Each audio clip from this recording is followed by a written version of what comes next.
യേശുക്രിസ്തുവിൽ ബഹുമാനരായ എൻ്റെ സഹോദരന്മാരെ,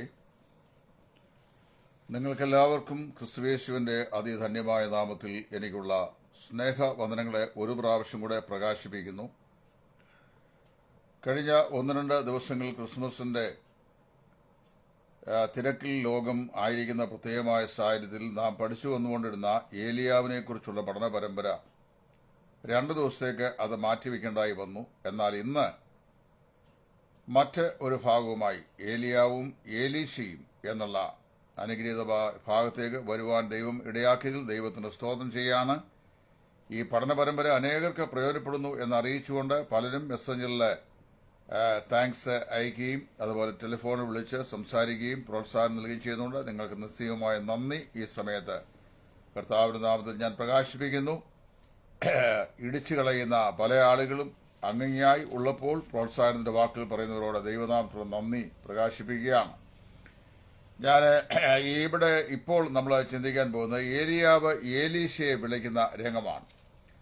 ഇതിനു മുമ്പ് നമ്മൾ പഠിച്ചത് ഏലിയാവ് ഹോരേബിൽ ഒരു ഗുഹയിലായിരുന്ന സമയത്ത് ദൈവം അവന് പ്രത്യക്ഷനായി. ഒരു കൊടുങ്കാറ്റ്, ഭൂകമ്പം, അതിനെ തുടർന്ന് ഒരു മന്ന മാരുതൻ. ആ സമയത്ത് അവൻ ഗുഹയുടെ വാതിക്കൽ വന്നു നിന്ന് ഏലിയാവെ, ഇവിടെ നിനക്ക് എന്ത് കാര്യം എന്ന് അവനോട് ചോദിക്കുന്ന ദൈവത്തിന്റെ സ്നേഹ വചനങ്ങൾ അവൻ കേൾക്കുകയും അവിടെ നിന്ന് അവൻ പുറപ്പെട്ടു പോവുകയും ചെയ്യുന്നതാണെന്ന് വായിക്കുന്നത്. അങ്ങനെ അവൻ അവിടെ നിന്ന് പുറപ്പെട്ട് സാഫാത്തിന്റെ മകനായ ഏലീശയെ കണ്ടെത്തി. അവൻ 12 ഏർ കാളയെ പൂട്ടി ഒഴിവിച്ചുവിടുന്നു. 19 മുതൽ 21 വരെയുള്ള വാക്യങ്ങൾ. 1 രാജാക്കന്മാർ 18-ാം അധ്യായത്തിന്റെ 19 മുതൽ 21 വരെയുള്ള വാക്യം. അവൻ 12 ഏർ കാളയെ പൂട്ടി ഒഴിവിച്ചുകൊണ്ടിരുന്നു. 12-ാമത്തതിനോട് കൂടെ താൻ തന്നെയായിരുന്നു. ഏലിയാവ് അവന്റെ അരികെ ചെന്ന് തന്റെ പുതപ്പ് അവന്റെ മേലിട്ടു. വാക്യം 19. ഇതാണ് ഇന്ന് നമ്മളിവിടെ ചിന്തിക്കാൻ പോകുന്നതായിട്ടുള്ള ഭാഗം എന്ന് പറയുന്നത്. അല്പമായി തന്റെ ജീവിതത്തിൽ ഒരു വ്യതിചലനം ഉണ്ടായ ശേഷം വേഗത്തിൽ അനുസരണത്തിന്റെ പാതയിലേക്ക് മടങ്ങിവരുന്ന അനുഗ്രഹീതനായ ഏലിയ പ്രവാചകനെയാണ് ഇവിടെ ഈ വാക്യത്തിൽ നമുക്ക് കാണുവാനായിട്ട് സാധിക്കുന്നത്. ഹോരേബിൽ നിന്ന് ഏകദേശം 160 കിലോമീറ്റർ ദൂരമുള്ള യാത്ര മരുഭൂമിയിൽ കൂടെ നടന്നാണ് താനിപ്പോൾ ഇവിടെ ഏലീശ ആയിരിക്കുന്ന ഈ സ്ഥലത്ത് എത്തിച്ചേർന്നുള്ളത്. അത് വളരെ വളരെ അത്യധ്വാനം ചെയ്ത ഒരു യാത്രയായിട്ട് നമുക്കതിനെ കാണാൻ സാധിക്കുന്നു. തന്റെ യാത്രയുടെ മുമ്പാകെ കൃത്യമായൊരു ലക്ഷ്യം ഏലിയാവ് ഉണ്ടായിരുന്നതായിട്ട് നമുക്ക് കാണാൻ കഴിയുന്നുണ്ട്. അവൻ ദൈവത്തിന്റെ പ്രവാചകനാണ്. അതുകൊണ്ട് ഹോരേബിൽ വെച്ച് ദൈവം അവനെ വെളിപ്പെടുത്തിയതോ ഇനി വെളിപ്പെടുത്തിയിട്ടും വെളിപ്പെടുത്തിയായിട്ടുള്ള ചില രംഗങ്ങൾ നമ്മൾ മനസ്സിലാക്കുന്നു. അതായത് നിംഷിയുടെ മകനായ യേഹൂവിനെ ഇസ്രായേലിനെ രാജാവായിട്ട് അഭിഷേകം ചെയ്യുക, മറ്റൊരാളെ ശമരിയയുടെ അധിപതിയായി അഭിഷേകം ചെയ്യുക, ഏലീശയെ ശുശ്രൂഷയ്ക്കായി നിയോഗിക്കുക. ഇങ്ങനെയുള്ള സദൃഢമായ 3 ദൗത്യങ്ങൾ അല്ലെങ്കിൽ നിയോഗങ്ങൾ ദൈവം പ്രവാചകന് നൽകിയിരുന്നു. ആ പ്രവാചക ദൗത്യഭാരം ഏറ്റെടുത്തുകൊണ്ടാണ് 160 മൈലോളം മരുഭൂമിയിൽ കൂടി അദ്ദേഹം യാത്ര ചെയ്ത് ഇവിടെ ഇപ്പോൾ സാഫാത്തിന്റെ മകനായ ഏലീശയുടെ സമീപെ അദ്ദേഹം എത്തിയിരിക്കുന്നത്. അങ്ങനെ അവിടെ വായിക്കുമ്പോൾ ഏലിയാവിൽ നിന്ന് വളരെ വ്യത്യസ്തപ്പെട്ട ഒരു പുരുഷനായിട്ടാണ് ഏലീശയെ പ്രഥമത തന്നെ നമുക്കിവിടെ കാണുവാൻ സാധിക്കുന്നത്. 3 കാര്യങ്ങൾ ഇവിടെ നമ്മൾ വായിക്കുന്നു. ഒന്ന്, താൻ ആരുടെ മകനായിരുന്നു എന്ന് വ്യക്തമായി ഈ വേദഭാഗത്ത് പറഞ്ഞിട്ടുണ്ട്. അങ്ങനെ അവൻ അവിടെ നിന്ന് പുറപ്പെട്ട് സാഫാത്തിന്റെ മകനായ ഏലീശയെ കണ്ടെത്തി. അവൻ ആരുടെ മകനാണ് എന്ന് വ്യക്തമായി പറയുന്നു. ഏലിയാവിനെ കുറിച്ച് പറയുമ്പോൾ അവന്റെ മാതാവിനെക്കുറിച്ചോ പിതാവിനെക്കുറിച്ചോ കുടുംബത്തെക്കുറിച്ചോ പശ്ചാത്തലത്തെക്കുറിച്ചോ ഒന്നും പറയാതെ, എന്നാൽ ഗിലെയാദിലെ തിശ്ബിയിൽ നിന്നുള്ള തിശ്മിനായ ഏലിയാവ് എന്ന് മാത്രമാണ് പറഞ്ഞിട്ടുള്ളത്. ഏലീശയെ കുറിച്ച് പറയുമ്പോൾ അവൻ ആരുടെ മകനായിരുന്നു? സാഫാത്തിന്റെ മകനായിരുന്നു എന്ന് പറയുന്നു. അതുപോലെ തന്റെ സാഹചര്യം എന്തായിരുന്നു?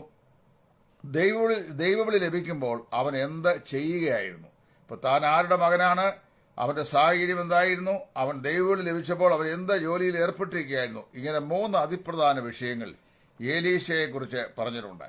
വേദപുസ്തകത്തിലെ ചില കഥാപാത്രങ്ങളെ കുറിച്ച് ദൈവാത്മാവ് പറയുമ്പോൾ അവരുടെ പൂർവ്വകാല സംബന്ധിയായിരിക്കുന്ന യാതൊരു വിശദീകരണവും അവരെ സംബന്ധിച്ച് പ്രസ്താവിക്കുന്നില്ല. എന്നാൽ ചില ആളുകളെ കുറിച്ച് പറയുമ്പോൾ അങ്ങനെയുള്ള സംക്ഷിപ്തമായ ചില കാര്യങ്ങൾ പറയുന്നുമുണ്ട്. അപ്പോൾ ചില കാര്യങ്ങൾ പുറത്ത് നേരത്തെ പ്രസ്താവിക്കാതിരിക്കുകയും വേറെ ചിലത് പ്രസ്താവിക്കുകയും ചെയ്യുമ്പോൾ നമുക്ക് മനസ്സിലാക്കാൻ സാധിക്കുന്നത്, ദൈവത്തിന് 2 വ്യത്യസ്തരായ ശുശ്രൂഷകരെ വിളിക്കുമ്പോൾ ആ ശുശ്രൂഷകന്മാരെ സംബന്ധിച്ചുള്ള ദൈവത്തിന്റെ ശുശ്രൂഷ പദ്ധതിയും അവരെക്കുറിച്ചുള്ള ദൈവത്തിന്റെ അണ്ടർസ്റ്റാൻഡിങ്ങും വ്യത്യസ്തമാണ് എന്ന് ഞാൻ നിങ്ങൾ മനസ്സിലാക്കണം. അതുകൊണ്ടാണ് no two servants of God are same in ministry. ഒരേ വേദഭാഗം എടുത്ത് രണ്ട് ദൈവദാസന്മാർ രണ്ട് മെസ്സേജുകൾ സംസാരിച്ചാൽ രണ്ട് വ്യത്യസ്തമാകുന്ന തോട്ട്സ് ആയിരിക്കാം അതിന്റെ റിഫ്ലക്ഷൻ. അത് രണ്ടും നൽകുന്നത് ദൈവത്തിന്റെ പരിശുദ്ധാത്മാവാണ്. അത് നൽകുമ്പോൾ നമുക്ക് ഒരാൾക്ക് വേറൊരാളുടെ അസഹിഷ്ണുത തോന്നേണ്ട ആവശ്യമില്ല. അതായത് ഞാൻ പറഞ്ഞ പോലെ അല്ലല്ലോ ഇന്നയാൾ പറഞ്ഞത്, അതുകൊണ്ട് ഞാൻ പറയുന്നത് പോലെ അദ്ദേഹം പറയാത്തതിനാൽ അദ്ദേഹം എന്നിൽ വ്യാപരിക്കുന്ന ആത്മാവല്ല തന്നിൽ എന്ന് നമ്മൾ ചിന്തിക്കേണ്ട ആവശ്യമില്ല. രണ്ടും ഒരേ ആത്മാവ് തന്നെയാണ്, എന്നാൽ രണ്ട് വ്യത്യസ്തമാകുന്ന നിലയിൽ അവിടെ റിഫ്ലക്ഷൻസ് ഉണ്ടാകുന്നു എന്ന് നമുക്ക് മനസ്സിലാക്കുവാനായിട്ട് സാധിക്കുന്നു. മാത്രമല്ല അവിടെ വായിക്കുമ്പോൾ ഏലീശയെ കണ്ടെത്തി എന്നാണ് പറയുന്നത്. ഏലിയാവ് ഏലീശയെ കണ്ടെത്തി എന്ന് പറയുമ്പോൾ രണ്ട് പ്രത്യേക ചിന്തകൾ അവിടെ വരുന്നുണ്ട്. ഒന്ന്, തനിക്ക് മുന്നമേ തന്നെ ഏലീശയെ പരിചയമുണ്ടായിരുന്നു എന്നുള്ളൊരു ചിന്ത. രണ്ട്, ദൈവാത്മാവ് തക്ക സമയത്ത് അവനെ മനസ്സിലാക്കുവാൻ അല്ലെങ്കിൽ കണ്ടെത്തുവാൻ ആവശ്യമായ നിർദ്ദേശം പ്രവാചകന് കൊടുക്കുന്നു എന്നുള്ളതും നമുക്ക് ചിന്തിക്കുന്നതിൽ തെറ്റില്ല. ഇത് രണ്ടും ശരിയാണ്. ഒരു പക്ഷെങ്കിൽ ഏലീശയെ മുന്നമേ തന്നെ തനിക്ക് പരിചയമുണ്ടായിരിക്കണം, അല്ലെങ്കിൽ ഈ പ്രത്യേകമായ സമയത്ത് ഏലീശയെ കണ്ടെത്തുവാനുള്ള പ്രത്യേകമായ കഴിവ് അല്ലെങ്കിൽ പ്രത്യേകമായ നിയോഗം, അതിനുള്ള ദർശനം ദൈവം പ്രവാചകന് നൽകി എന്ന് ചിന്തിക്കുവാനുള്ള ന്യായം ഉണ്ട്. അവൻ ഏലിയാവ് ഏലീശയെ കണ്ടെത്തുന്ന സമയത്ത് അവന് എവിടെയായിരുന്നു, അവൻ എന്ത് ചെയ്തുകൊണ്ടിരിക്കുകയായിരുന്നു എന്ന് വ്യക്തമായി പറയുന്നു. അവൻ വയലിലായിരുന്നു, അവന്റെ സ്വന്തം വയലിലാണ്. അവന് 12 ഏർ കാളയെ പൂട്ടി ഒഴിവിച്ചുകൊണ്ടിരുന്നു. 12ാമത്തേതിനോടുകൂടെ താൻ തന്നെ ആയിരുന്നു എന്ന് പ്രസ്താവിച്ചിട്ടുണ്ട്. ഇപ്പൊ 12 ഏർ, ഒരേ ഏർ എന്ന് പറഞ്ഞാൽ 2 എണ്ണമാണ്. ഇപ്പൊ 12 ഏർ കാളയെ എന്ന് പറഞ്ഞാൽ 24 കാളയാണ്. അപ്പൊ 24 കാളയിൽ 12 അപ്പുറവും ഇപ്പുറവും കാളയെ കലപ്പയ്ക്ക് കെട്ടിയിട്ട് ഒഴിവിച്ചുകൊണ്ടിരിക്കുകയാണ്. അപ്പോൾ ഒഴിവിച്ചുകൊണ്ടിരിക്കുന്ന ജോലിയിൽ അത് 12ാമത്തേതിനോടുകൂടെ താൻ തന്നെയായിരുന്നു എന്ന് പറയുമ്പോൾ രണ്ട് കാര്യങ്ങൾ മനസ്സിലാക്കണം. ഒന്ന്, ഏലിയാവ് ഏലീശയെ ശുശ്രൂഷയ്ക്കായി വിളിക്കുന്നതായ സമയത്ത് അവൻ സ്വന്തമായ നിലയിൽ അധ്വാനിക്കുകയും അപ്പോൾ തന്നെ വേലക്കാരുടെ മേൽനോട്ടം വഹിക്കുകയും ചെയ്തു പോന്നു. ഇത് രണ്ടും ദൈവം ശുശ്രൂഷ ഏൽപ്പിക്കും. സ്വന്തമായ ശുശ്രൂഷ ഏൽപ്പിക്കും, മേൽനോട്ട ശുശ്രൂഷയും ദൈവം ഏൽപ്പിക്കും. ഇത് രണ്ടും വളരെ വ്യക്തമായി നമുക്കവിടെ മനസ്സിലാക്കുവാനായിട്ട് സാധിക്കുന്നുണ്ട്. അതായത് യോഗ്യമായ ഏത് അധ്വാനവും ദൈവത്തിന് പ്രസാദകരമായ പ്രവൃത്തിയാണെന്ന് നമുക്ക് ഈ ഭാഗത്ത് മനസ്സിലാക്കുവാൻ സാധിക്കുന്നുണ്ട്. ഇപ്പോൾ കൊറോണയുടെ കാലഘട്ടമൊക്കെ വന്നു കഴിഞ്ഞപ്പോൾ പല ശുശ്രൂഷകന്മാരായ ആളുകളും സാമ്പത്തികമായി ഞെരുങ്ങുകയോ പ്രയാസപ്പെടുകയോ ഒക്കെ ചെയ്യുന്നുണ്ട്. പല ആളുകളും എന്നോട് സംസാരിക്കുകയും അവരുടെ പരസ്പരമുള്ള സംസാരമൊക്കെ കാണുകയും കേൾക്കുകയൊക്കെ ചെയ്യുമ്പോൾ തങ്ങളുടെ ബുദ്ധിമുട്ടുകൾ മനസ്സിലാക്കുവാൻ നമുക്ക് സാധിക്കും. എന്നാൽ ഇവിടെ ഒരു റോങ് ഇംപ്രഷൻ അല്ലെങ്കിൽ റോങ് നോഷൻ ഉണ്ട്. ആ നോഷൻ പറഞ്ഞു കഴിഞ്ഞാൽ പല ആളുകളും ചിന്തിക്കുന്നത് full time minister should not be engage in any secular commitment എന്നാണ്. അതായത് ഒരു പൂർണ്ണസമയ ശുശ്രൂഷകന് യാതൊരു ഭൗതിക ജോലികളിലും ഏർപ്പെടാൻ പാടില്ല. അതിന് പക്ഷെങ്കിൽ ഏതെങ്കിലും സഭകൾ അടിച്ചേൽപ്പിച്ച കാര്യങ്ങളായിരിക്കാം. അപ്പോസ്തലനായ പൗലോസ് ഒരു പൂർണ്ണസമയ സുവിശേഷ വേലക്കാരനായിരുന്നു. പക്ഷെ അദ്ദേഹം അക്വിലാമിനോടും പ്രിസ്കില്ലയോടും കൂടെ ചേർന്നുകൊണ്ട് കൂടാരപ്പണികളിൽ ഏർപ്പെടുകയും തന്റെയും തന്റെ കൂടെയുള്ളവരുടെയും ആവശ്യങ്ങൾക്ക് അഹോവൃത്തിക്ക് വേണ്ടി താൻ അധ്വാനിക്കുകയും ചെയ്തു എന്ന് കൊരിന്ത്യലേഖനത്തിൽ വളരെ വ്യക്തമായി പറഞ്ഞിട്ടുണ്ട്. അതുകൊണ്ട് ഒരാൾ സുവിശേഷ വേല ആയിരിക്കാൻ താൻ വേറൊരു ജോലി ചെയ്യുന്നത് തെറ്റാണ്. അതുകൊണ്ട് അദ്ദേഹം പൂർണ്ണത ഇല്ലാത്ത സുവിശേഷകനായിത്തീരുന്നു എന്നൊന്നും വേദപുസ്തകത്തിന് അത് വായിക്കാൻ സാധിക്കുകയില്ല. പക്ഷേ അദ്ദേഹം പൂർണ്ണ വേലക്കാരനായിരിക്കുമ്പോൾ താൻ ആർക്ക് ശുശ്രൂഷ ചെയ്യുന്നോ ആ ദൈവജനം തന്റെ ഭൗതികമായ ആവശ്യങ്ങളിൽ അർഹമായ സഹായങ്ങൾ അവന് ചെയ്യുകയാണെങ്കിൽ അവന്റെ മുഴുവൻ സമയവും കർത്താവിന്റെ വേലയ്ക്ക് വേണ്ടി അവൻ ഏകാഗ്രതയോടെ അതിനായി വിനിയോഗിക്കാൻ കഴിയും എന്നൊരു സൗകര്യം ചെയ്യാനുണ്ട് എന്നുള്ളതല്ലാതെ താനൊരു ഭൗതിക ജോലി ചെയ്താൽ അത് തെറ്റാണെന്ന് പറയാൻ ഒരിക്കലും നമുക്ക് സാധിക്കുകയില്ല. ലോക പ്രശസ്തരായി സഭാചരത്തിൽ അറിയപ്പെടുന്ന പല ദൈവദാസന്മാരും പ്രത്യേകിച്ച് വെസ്റ്റേൺ കൺട്രികളിൽ, കാനഡയിലെ, ന്യൂസിലാൻഡിലെ, ഓസ്ട്രേലിയയിലെ, യൂറോപ്യൻ രാജ്യങ്ങളിലെ, അമേരിക്കൻ ഐക്യനാടുകളിലെ ഒക്കെ അവർ കർത്താവിന്റെ വേലയായി ചെയ്യുന്ന ആളുകൾ പലരും സെക്യുലറായിട്ടുള്ള ജോലികൾ ചെയ്തിട്ടുള്ള ചരിത്രം അവരുടെ ചരിത്രത്തിലൂടെ നമുക്ക് പഠിക്കാൻ സാധിക്കുന്നു. അതൊരു നാണംകേടല്ല, മറിച്ച് നമ്മൾ സ്വന്തം കൈകൊണ്ട് അധ്വാനിച്ച് കർത്താവിന്റെ വേലയിൽ മുന്നേറുകയും മറ്റുള്ള അവരുടെ ആവശ്യങ്ങളിൽ, സ്വന്തം ആവശ്യങ്ങൾക്കും മറ്റുള്ളവരുടെ ആവശ്യങ്ങൾക്കും വേണ്ടി കരുതുകയും ചെയ്യുന്നത് മാതൃകാപരമായ ഒരു പെരുമാറ്റം എന്നാണ് ഞാൻ മനസ്സിലാക്കുന്നത്. ദശാംശം സഭകളിൽ നിന്ന് കൃത്യമായി എണ്ണി വാങ്ങിക്കുകയും പിന്നെ ഞാൻ പാസ്റ്ററാണ് അല്ലെങ്കിൽ സുവിശേഷകനാകുമ്പോൾ വേറെ ഒരു ജോലിയും ചെയ്യുകയില്ല എന്നുള്ള മനോഭാവം വളരെ തെറ്റായ ഒരു പ്രവൃത്തിയായിട്ടാണ് ഞാൻ മനസ്സിലാക്കുന്നത്. ഒരാൾ ജോലി ചെയ്യുന്നതിൽ ഒരു തെറ്റുമില്ല. സമയം അനുവദിക്കുന്നുണ്ടെങ്കിൽ അത് ചെയ്യുന്നതിന് യാതൊരു പ്രയാസവും അത് തെറ്റുമില്ല എന്നാണ് ഞാൻ മനസ്സിലാക്കുന്നത്. ഇപ്പം ഞാൻ എൻ്റെ വ്യക്തിപരമായ അനുഭവം പറയാം. ഞാനിപ്പോൾ 147 പുസ്തകങ്ങൾ തർജ്ജമ ചെയ്തിട്ടുണ്ട്. അതായത് മലയാളത്തിൽ ഇംഗ്ലീഷിലേക്കും ഇംഗ്ലീഷിൽ മലയാളത്തിലേക്കും. എങ്ങനെയായി ഇത് ചെയ്തതെന്ന് എനിക്ക് തന്നെ അറിയാൻ വയ്യ.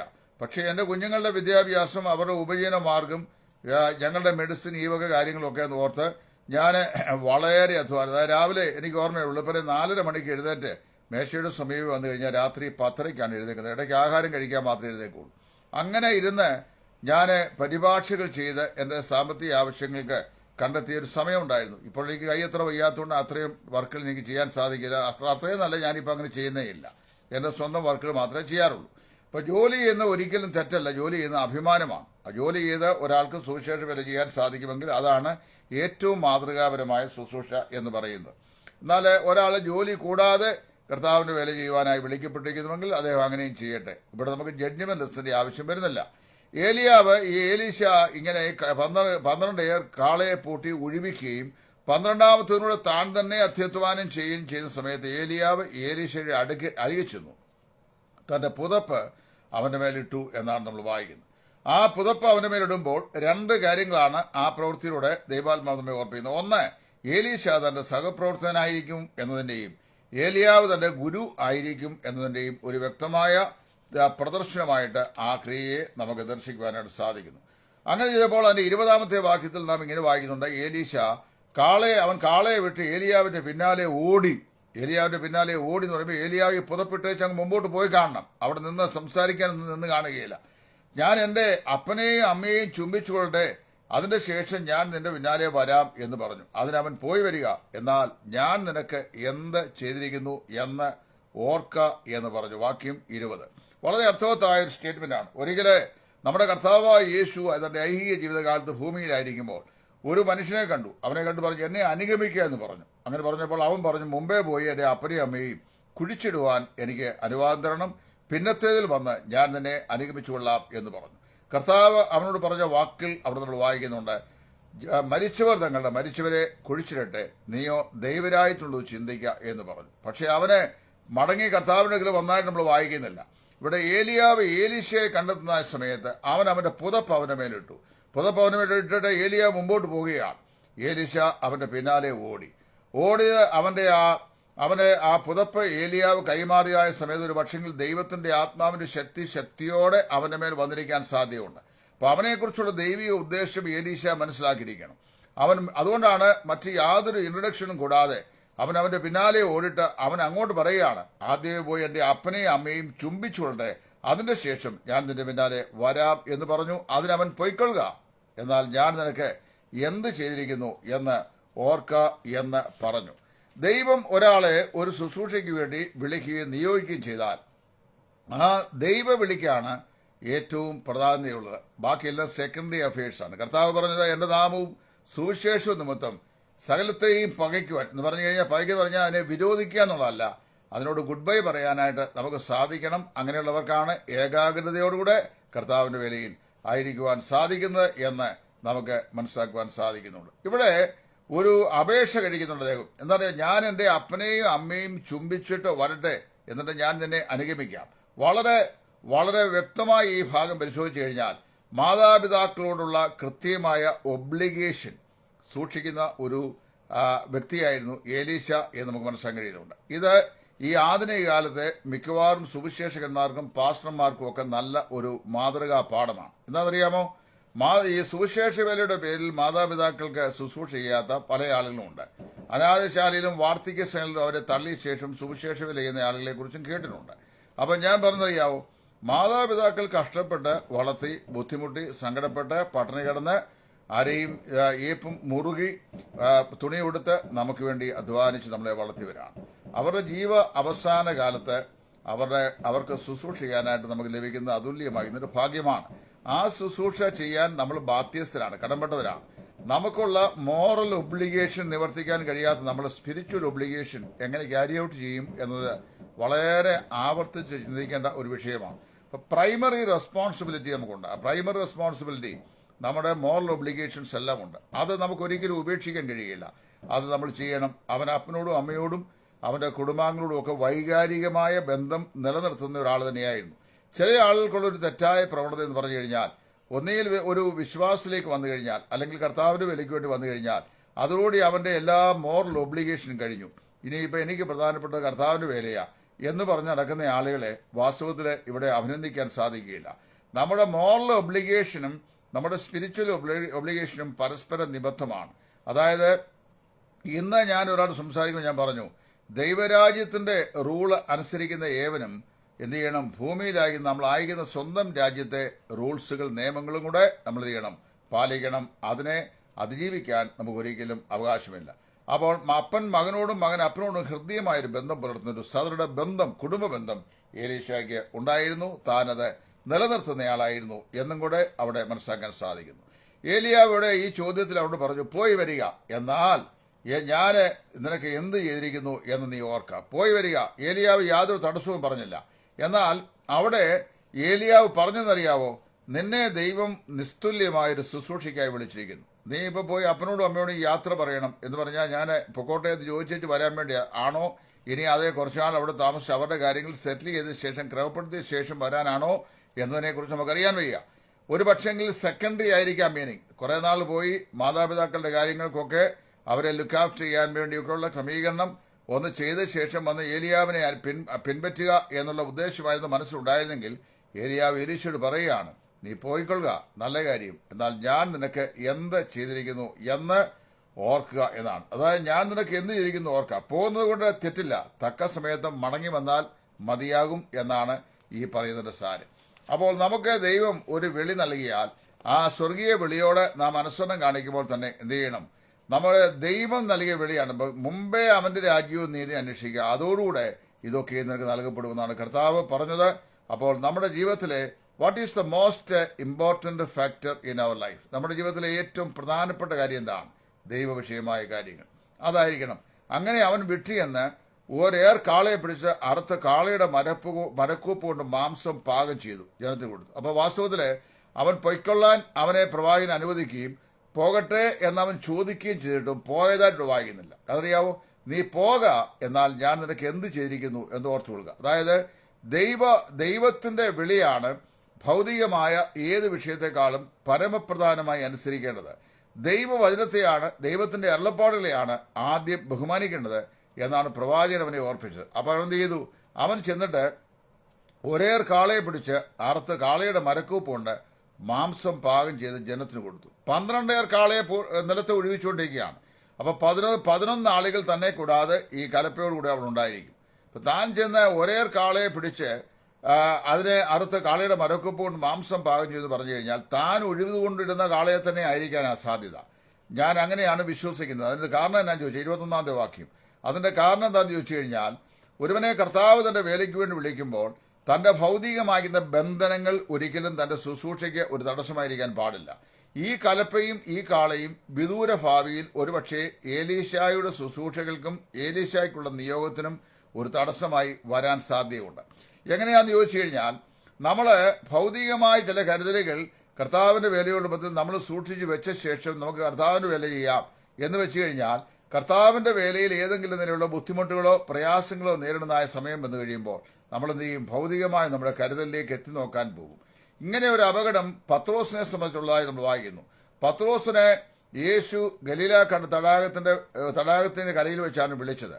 ആ ചെല്ലുമ്പോൾ അവൻ മീൻ പിടിച്ചുകൊണ്ടിരിക്കുകയായിരുന്നു നമ്മൾ വായിക്കുന്നു. പത്രോസ് മറ്റും യേശുവിന്റെ വിളി കേട്ട് കർത്താവിനെ അനുഗമിച്ചു. എന്നെ അനുഗമിക്കുക, ഞാൻ നിങ്ങളെ മനുഷ്യരെ പിടിക്കുന്നവരാക്കും എന്ന് യേശു പറഞ്ഞു. അവരെ സന്തോഷത്തോടെ അനുഗമിച്ചു. പക്ഷേ നമ്മൾ വായിക്കുന്നറിയാവോ? തനിക്കൊരു പടകും വലയും ഒക്കെ ഉണ്ടായിരുന്നു. അതെല്ലാം കൂടി കവർന്നൂമിലെ തന്റെ വീട്ടിന്റെ ചുവരിൽ കൊണ്ട് വെച്ചിട്ടായിരിക്കണം പത്രോസ് ഈ കർത്താവിനെ പിൻപറ്റുവാൻ പോയതെന്ന് ന്യായമായി വിശ്വസിക്കാൻ കഴിയും. കാരണം എന്താ ചോദിച്ചു കഴിഞ്ഞാൽ, കർത്താവായ യേശുവിന്റെ 3.5 വർഷക്കാലം ക്രിസ്തുവിനെ അനുഗമിച്ച കാലഘട്ടങ്ങളിൽ പത്രോസ് ഈ കർത്താവിന്റെ മരണശേഷം യേശു മരിച്ചു, നായകൻ മരിച്ചു കഴിഞ്ഞപ്പോൾ പത്രോസാണ് ആദ്യം ശിഷ്യന്മാർ പറയുന്നത്, ഞാൻ മീൻ പിടിക്കാൻ പോകുന്നു എന്ന് പറഞ്ഞു കഴിഞ്ഞാൽ പ്രസ്ഥാനം തകരാൻ പോവുകയാണ്. ലീഡർ ഈസ് കൊളാപ്സ്ഡ്, ഇനിയും നോ ഹോപ്പ് ഓഫ് സർവൈവൽ. മുമ്പോട്ട് പോകാൻ നമുക്ക് യാതൊരു മാർഗവുമില്ല. അതുകൊണ്ട് ഞാൻ മീൻ പിടിക്കാൻ പോകുന്നു. മീൻ പിടിക്കാൻ പോകാനുള്ള ധൈര്യം ഉണ്ടായിരുന്നാണ്. തനിക്ക് മുൻപ് തന്നെ മീൻപിടുത്തം പരിചയമുള്ള ആളാണ്. ഗലീല തടാകത്തെ വളരെയധികം മനസ്സിലാക്കിയ ആളാണ് അദ്ദേഹം. മീൻപിടുത്തം തന്റെ തൊഴിലായിരുന്നു.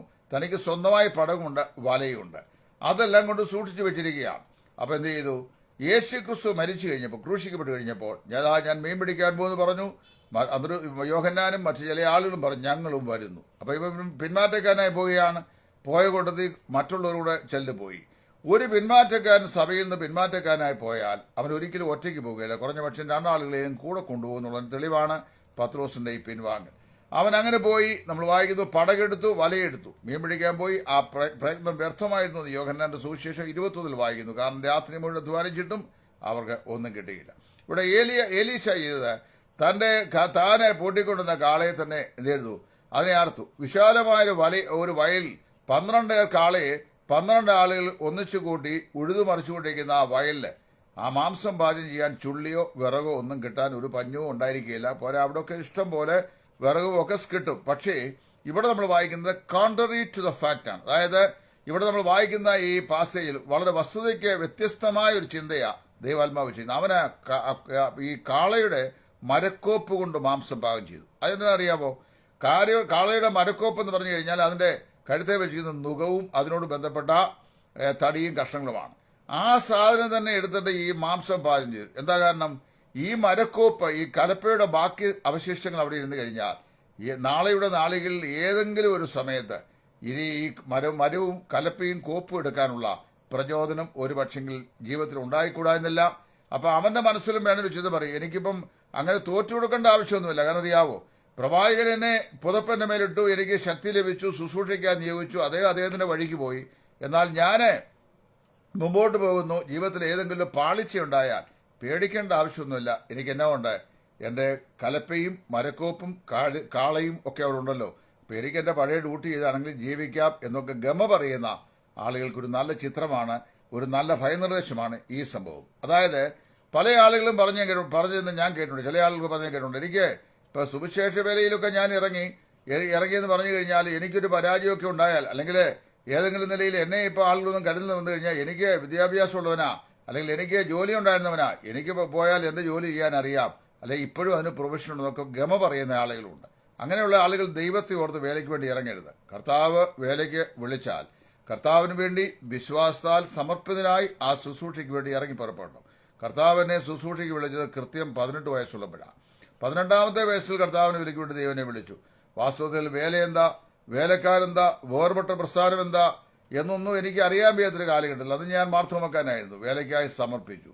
അന്ന് മുതൽ ഇന്ന് വരെയും ഈ 40 വർഷവും ഈ വിളിച്ച ദൈവം വിശ്വസ്തനാണെന്ന് എണ്ണി ഒരിക്കലും പിറകോട്ട് തിരിഞ്ഞ കലപ്പയെടുക്കാനോ അതുപോലെ തന്നെ മരക്കോപ്പെടുക്കാനോ ഇനി മറ്റൊരു ഡ്യൂട്ടിക്ക് വേണ്ടി പോകാനോ ഒരന്യന്റെ വയലിൽ കതിർ പറക്കാനോ പോകാതെ വിശ്വസ്തനായി ഇന്ന് വരെ നിൽക്കുവാൻ ദൈവം ഇടയാക്കി. അപ്പൊ ഇന്ന് വരെയും കരുതുന്ന ദൈവം വലിയ ധനാഠ്യമൊന്നും അല്ലെങ്കിലും അന്നത്തേക്കുള്ള അന്നം തന്ന് വിശ്വാസത്തിന്റെ വേലയിൽ പോറ്റി പുലർത്തിക്കൊണ്ടിരിക്കുന്നു. അവനെന്ത് ചെയ്തു? ഈ ഉപകരണങ്ങൾ കലപ്പയും മരക്കോപ്പും ഒന്നും ഒരിക്കലും ദൈവം വിളിച്ച ഈ ശുശ്രൂഷയ്ക്ക് ഭാവിയിൽ ഒരു തടസ്സമായിരിക്കാനോ പിറകോട്ട് തിരിഞ്ഞ് ഇനി കലപ്പയെടുക്കുവാനോ ഒരിക്കലും മുഖാന്തരമാകരുത് എന്ന് വെച്ചാണ് ഈ കാളയുടെ മരക്കോപ്പ് കൊണ്ട് തന്നെ അവൻ എന്ത് ചെയ്തു? കാളയുടെ മാംസം പാചകം ചെയ്ത് അവർക്ക് ഭക്ഷിപ്പാൻ കൊടുത്തു എന്ന് വായിക്കുന്നു. നമ്മുടെ ജീവിതത്തിലെ ദഹനയാഗമാക്കേണ്ട ചിലതുകൊണ്ട് കർത്താവിനോട് ഇറങ്ങിത്തിരിക്കുമ്പോൾ, അതായത് പിറകോട്ട് നോക്കി നാം ഉപേക്ഷിച്ച് കളയേണ്ട ചില സംഗതികളൊക്കെ ഉണ്ട്. അതായത് ഇതൊക്കെ അവിടെ ഉണ്ടെങ്കിൽ പിന്നെ പുറകോട്ട് പോകാനായിട്ട് ഒരു പ്രചോദനം ഉണ്ടാകും. അപ്പൊ അതുകൊണ്ട് അതൊരു കരുതൽ ശേഖരമായി വെച്ചിട്ട് അതിൽ ആശ്രയിച്ച് ഒരു കണ്ണ് അവിടെ വെച്ചും മറുകണ്ണ് കർത്താവിൽ വെച്ചും അല്ല കർത്താവിന്റെ വിലയിൽ വിശ്വാസത്താൽ നാം മുമ്പോട്ട് പോകേണ്ടത്. എന്നെ വിളിച്ച ദൈവം വിശ്വസ്തനാണ് എന്ന് നമുക്ക് കാഴ്ചപ്പാടുണ്ടാകണം. തിമോത്തിയോസ് ലേഖനത്തിൽ അപ്പോസ്തലനായ പൗലോസ് പറഞ്ഞു, ഞാൻ ആരെ വിശ്വസിക്കുന്നു എന്ന് ഞാൻ അറിയുന്നു, അവൻ എന്റെ ഉപനിധി, ആ ദിവസം വരെ സൂക്ഷിപ്പാൻ ശക്തനെന്ന് ഉറച്ചും ഇരിക്കുന്നു. ഇവിടെ ഈ ഏലീശ തനിക്ക് വളരെ വ്യക്തതയോടുകൂടെ ഉറച്ച തീരുമാനമുണ്ടായി. സന്തോഷത്തോടും വ്യക്തമായ തീരുമാനത്തോടു കൂടിയാണ് താൻ കർത്താവിന്റെ ശുശ്രൂഷയ്ക്ക് വേണ്ടി ഈ ഗുരുവിനെ പിൻപറ്റി ഇറങ്ങിയത്. തനിക്കിനിയും കാളുകളും മരക്കോപ്പും ആവശ്യമില്ല എന്ന് അവന് ഈ പ്രവൃത്തിയിലൂടെ വ്യക്തമാക്കി. അതിനെ അവൻ എന്ത് ചെയ്തു? കത്തിച്ച് ഈ മാംസം പാചകത്തിൽ ഉപയോഗിച്ചു. ഇനി അങ്ങനെയുള്ള ഉപകരണങ്ങളെ ഇല്ല, എന്തു വന്നാലും എന്ത് ചെയ്യാം, ഞാൻ കർത്താവിനായി മുൻപോട്ട് തന്നെ എന്നുള്ള തീരുമാനം അവൻ പ്രതിഷ്ഠിക്കുകയും ആ പ്രതിഷ്ഠയിൽ അവൻ ദൈവസ്ഥലിൽ മുന്നേറുകയും ചെയ്തു. ഏലിയാവിന്റെ പിന്നാലെ ചെന്ന് അവന് ശുശ്രൂഷകനായി തീർന്നുവെന്നാണ് നമ്മളടുത്ത വാക്കിൽ വായിക്കുന്നത്. വളരെ വിശേഷപ്പെട്ട ഒരു ക്രമമായത്. അവൻ ഏലിയാവിന്റെ പിന്നാലെ ചെന്ന് അവന് ശുശ്രൂഷകൻ, അതായത് ആദ്യം തങ്ങളുടെ മുൻഗാമിയെ ശുശ്രൂഷിക്കുകയും പിന്നീട് നേരിട്ടുള്ള ദൈവ ശുശ്രൂഷിക്കുകയും ചെയ്യുക. അതായത് ദൈവസന്നിധിയിൽ വിശ്വാസത്തിലേക്ക് നമ്മെ നടത്തുന്ന ആളുകൾ അവരുടെ ശുശ്രൂഷകരായി കുറെ കാലം കഴിയുന്നത് വളരെ ഫലകരമായ ഒരു മാതൃകയാണ്. ആദ്യമേ അവർക്ക് ശുശ്രൂഷ ചെയ്യുക, പിന്നീട് എന്ത് ചെയ്യുക, പിന്നീട് കർത്താവിന് നേരിട്ട് ശുശ്രൂഷ ചെയ്യുക. തിരുവട്ടാർ ആർ കൃഷ്ണൻകുട്ടി അവരുടെ കൂടെ ഏറിയ വർഷക്കാലം സഹകരിച്ചൊരു ദൈവദാസനാണ് ഞാൻ. ഞാൻ അദ്ദേഹത്തിൻ്റെ വസ്ത്രങ്ങൾ വരെ അലക്കിയിട്ടുണ്ട്. എന്നെ കൊണ്ട് അദ്ദേഹം ചെയ്യിച്ചൊന്നുമല്ല, മനസ്സോടെ ഞാൻ ചെയ്തു കൊടുത്തിട്ടുള്ള. എന്നറിയാവോ, അത്രയും ഒരു നല്ല ശുശ്രൂഷകനായ ദേവദാസന്റെ വസ്ത്രം അലക്കി കൊടുക്കുന്ന ഒരു പദവിയായി വാസ്തവത്തിൽ ഞാൻ എണ്ണി. അപ്പോൾ എനിക്ക് അതിനകത്ത് യാതൊരു പുച്ഛം ഉണ്ടായിട്ടില്ല. കാരണം വെച്ചാൽ ഒരു ജോലിയും ചെയ്യുന്നതിന് ഒരിക്കലും ശാരീരികമായി പ്രയാസമുള്ളതുകൊണ്ട് ഇപ്പം അങ്ങനെ ചെയ്യാൻ വയ്യ എന്നുള്ളത് മാത്രമേ പ്രശ്നമേ ഉള്ളൂ. ഞങ്ങളൊക്കെ കോളേജിൽ പഠിക്കുമ്പോൾ എല്ലാ ട്രെയിനിങ്ങും ഞങ്ങൾക്ക് തന്നാണ് ഞങ്ങളെ അവിടെ ഇറക്കി വിടുന്നത്. ഡ്രെയിനേജ് വരെ കൃത്യമായി ക്ലീൻ ചെയ്യാനുള്ള ട്രെയിനിങ് വ്യക്തമായി തന്നിട്ടാണ് ഞങ്ങളെ ഇറക്കി വിടുന്നത്. അതുകൊണ്ട് ഞങ്ങൾക്ക് ചെയ്യാൻ വയ്യാത്ത ഒരു കാര്യങ്ങളില്ല. എത്ര മോശപ്പെട്ടതും സമൂഹത്തിലെ ആളുകൾ വൃത്തിഹീനമെന്ന് പറയുന്ന കാര്യങ്ങളും കർത്താവിൻ്റെ പേരിലായാൽ ഞങ്ങൾ ചെയ്യും. അതിന് കാരണം എന്താണെന്ന് ചോദിച്ചു കഴിഞ്ഞാൽ, അങ്ങനെയെല്ലാം നമ്മൾ ചെയ്യാനായി ശീലിച്ചാൽ മാത്രമേ കർത്തൃ ശുശ്രൂഷയിൽ നമുക്ക് മുന്നേറുവാനായിട്ട് സാധിക്കുകയുള്ളൂ. പൗലോസ് അപ്പോസ്തലൻ മോശയെ ശുശ്രൂഷിച്ച യോശുവ, ഏലിയാവിന് ശുശ്രൂഷനായി തീർന്നപ്പോൾ മോശയെ ശുശ്രൂഷിച്ച യോശുവയെക്കുറിച്ച് പുറപ്പാട് പുസ്തകം 24:13 വായിക്കുന്നു. അവൻ മോശയുടെ ശുശ്രൂഷകരായിരുന്നതാണ്. അവനെ പിന്നീട് ശുശ്രൂഷയ്ക്കായി ദൈവം നിയോഗിക്കുമ്പോഴും മോശയുടെ ശുശ്രൂഷകരായിരുന്ന യോശുവയെ പിന്നീട് ക്യാപ്റ്റനായി നിയമിച്ചു എന്നാണ് വായിക്കുന്നത്.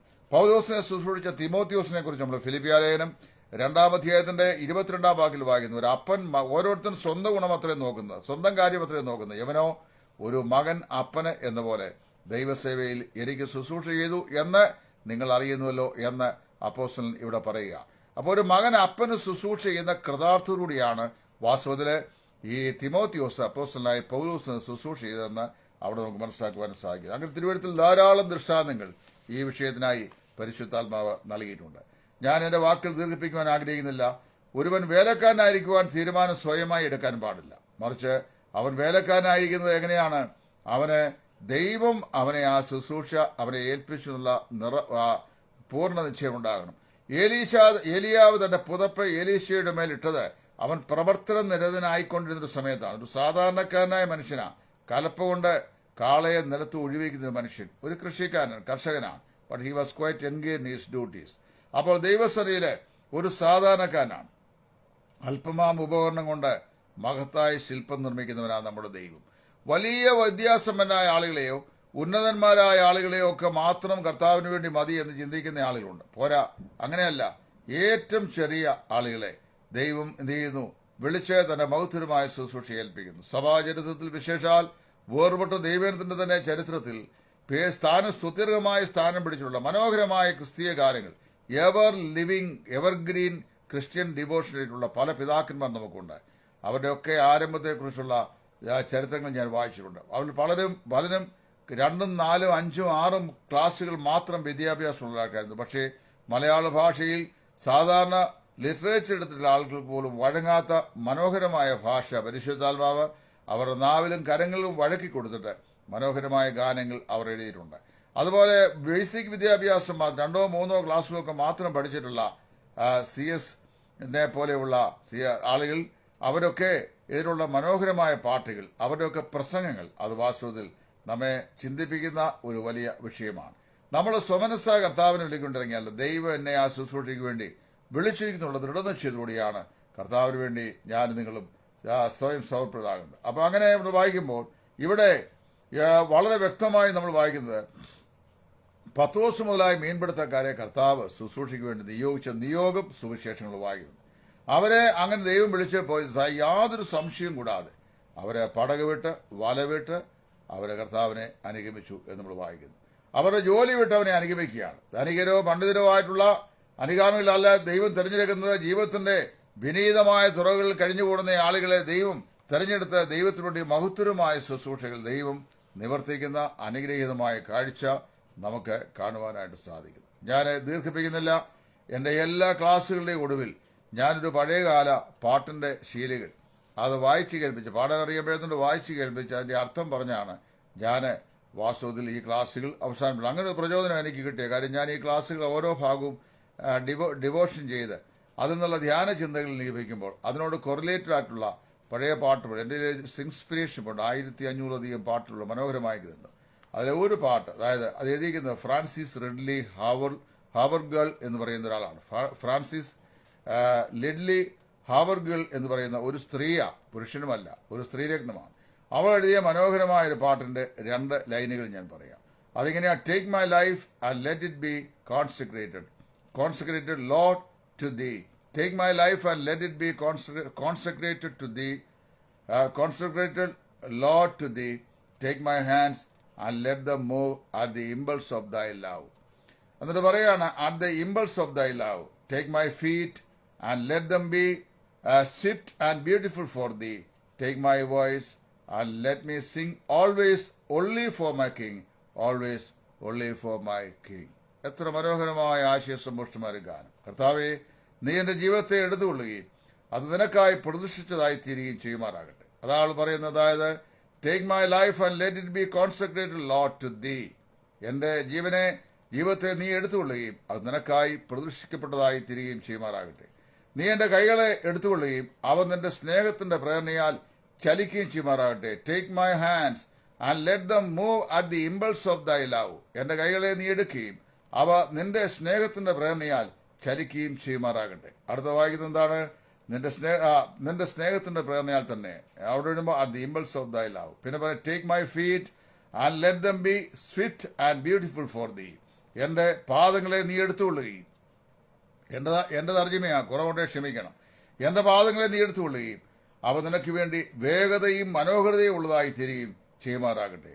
അടുത്ത വായിക്കുന്നത്, take my voice and let me Singh always only for my king, always only for my king. അതായത് നീ എൻ്റെ ശബ്ദത്തെ എടുത്തുകൊള്ളുകയും ഞാൻ എപ്പോഴും എൻ്റെ രാജാവിന് വേണ്ടി മാത്രം പാടുന്നവളായി തീരുകയും ചെയ്യുമാറാകട്ടെ. എപ്പോഴും എൻ്റെ രാജാവിന് വേണ്ടി. പ്രിയപ്പെട്ടവരെ, ഏലിയാവ് എലീശയെ വിളിക്കുമ്പോൾ അവൻ 12 ഏർ കാളയെ നിലത്ത് ഉഴുതുകൊണ്ട് അധ്വാനിക്കുകയായിരുന്നു. 12ാമത്തിനോട് താൻ തന്നെയായിരുന്നു. ഏലിയാവ് അവൻ്റെ അടുക്കൽ ചെന്നു തൻ്റെ പുതപ്പ് അവൻ്റെ മേലിട്ടു. ദൈവത്തിന്റെ പരിശുദ്ധാത്മാവിന്റെ ശക്തി അവന്റെ മേൽ വ്യാപരിക്കപ്പെട്ടു എന്ന് നമുക്ക് വിശ്വസിക്കാം. അവന് ആദ്യം തൻ്റെ അപ്പനോടും അമ്മയോടും യാത്ര പറയാൻ അനുവാദം ചോദിച്ചെങ്കിലും ഏലിയാവ് പറഞ്ഞത്, നീ പോക, എന്നാൽ ഞാൻ നിനക്ക് എന്ത് ചെയ്തിരിക്കുന്നു എന്ന് ഓർക്ക. കർത്താവ് നമ്മുടെ ജീവിതത്തിൽ ചെയ്തിട്ടുള്ള വലിയ ഉപകാരങ്ങളെ നാം ഓർക്കുമ്പോൾ കർത്താവിന് വേണ്ടി നമുക്ക് വാസ്തവത്തിൽ എല്ലാം ത്യജിക്കാൻ കഴിയുന്ന ഒരു പരിത്യാഗ്യമായിരിക്കുന്ന ജീവിതമാണ് എനിക്ക് നിങ്ങൾക്കും ഉണ്ടാകേണ്ടത്. ദൈവം നമ്മെക്കുറിച്ച് അത് ആഗ്രഹിക്കുന്നു. അവസാനം സംഭവിച്ചത് നമുക്കറിയാം. ഏലിയാവിന്റെ ഇരട്ടി ആത്മാവുള്ളവരായി ഏലീശ മാറി. ഏലിയാവ് ചെയ്തതിന്റെ ഇരട്ടി അടയാളങ്ങളും അത്ഭുതങ്ങളും ഏലീശ ചെയ്തു. ഏലിയാവിനേക്കാൾ ഇരട്ടി അധികാരമുള്ള ദൈവത്തിന്റെ ശുശ്രൂഷകരായി അവൻ മാറ്റപ്പെട്ടു. എന്താ കാരണം? ദൈവത്തിന്റെ കരങ്ങളിലെ ഉത്തമമായ ആയുധമായി അവൻ ദൈവത്തിന് തന്നെ താൻ സമർപ്പിച്ചു എന്നുള്ളതാണ്. ഞാൻ നിങ്ങളും കർത്താവിന്റെ കരങ്ങളിൽ നമ്മെ തന്നെ ഉത്തമമായ ആയുധങ്ങളായി സമർപ്പിച്ചേൽപ്പിക്കുമ്പോൾ നമ്മെ കൊണ്ട് മഹത്തായ കാര്യങ്ങൾ ചെയ്യുവാൻ ദൈവത്തിന് സാധിക്കും എന്നാണ് ദൈവ വചനത്തിലൂടെ, അതുപോലെ ചരിത്രത്തിൽ നിസ്സീമമായിരിക്കുന്ന സ്ഥാനം അലങ്കരിപ്പാനിടയായിട്ടുള്ള അനേക ദൈവദാസന്മാരുടെ ജീവചരിത്രത്തിൽ കൂടെ നമുക്ക് മനസ്സിലാക്കുവാൻ പഠിക്കുവാൻ കഴിയുന്നത്. പ്രിയപ്പെട്ടവരെ, ദൈവകരങ്ങളിൽ നമ്മെ തന്നെ ഏൽപ്പിച്ചു കൊടുക്കുക. ദൈവത്തിന് വലിയ കാര്യങ്ങൾ നമ്മിൽ കൂടെ ചെയ്യാനായിട്ട് സാധിക്കും. എലീശ അതിൻ്റെ ഏറ്റവും ഉത്കൃഷ്ടമായ ദൃഷ്ടാന്തമാണ്. ദൈവത്തിന് വേണ്ടി വലിയ കാര്യങ്ങൾ ചെയ്ത, മഹത്തരമായ കാര്യങ്ങൾ ചെയ്ത ഇസ്രായേലിലെ വളരെ പ്രബുദ്ധനായ ഒരു പ്രവാചകനായി ഈ എലീശയെയും ദൈവം വാർത്തെടുത്തു.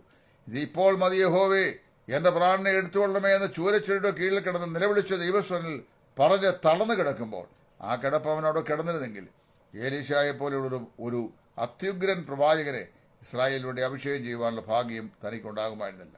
മാത്രമല്ല, ആഹാബിന്റെ വംശാവലിയെ പിന്നീട് ഗളച്ഛേദം ചെയ്യുവാൻ ദൈവം ഒരുക്കിയ, അല്ലെങ്കിൽ ബാലിനും അശേര പ്രതിഷ്ഠകൾക്കും യാഗമർപ്പിച്ച ജീവനുള്ള ദൈവത്തെ പരിചയിച്ച ഇസ്രായേലിലൂടെ ദൈവത്തിന്റെ കഠിനമായ ശിക്ഷയുടെ മുടിങ്കോൽ ഉപയോഗിപ്പാൻ ദൈവം ഏൽപ്പിച്ച 2 രാജാക്കന്മാരെ ശമരിയിലും ഇസ്രായേലിലുമായി വാഴിക്കുവാൻ ഉള്ള മഹാഭാഗ്യം അവൻ അല്ലെങ്കിൽ ലഭിക്കാതെ പോകുമായിരുന്നു. അതുകൊണ്ട് സ്പർജൻ പറഞ്ഞ വാക്ക് ഞാൻ ആവർത്തിച്ചോർപ്പിച്ചുകൊണ്ട് ഞാൻ ഇവിടെ അവസാനിപ്പിക്കട്ടെ.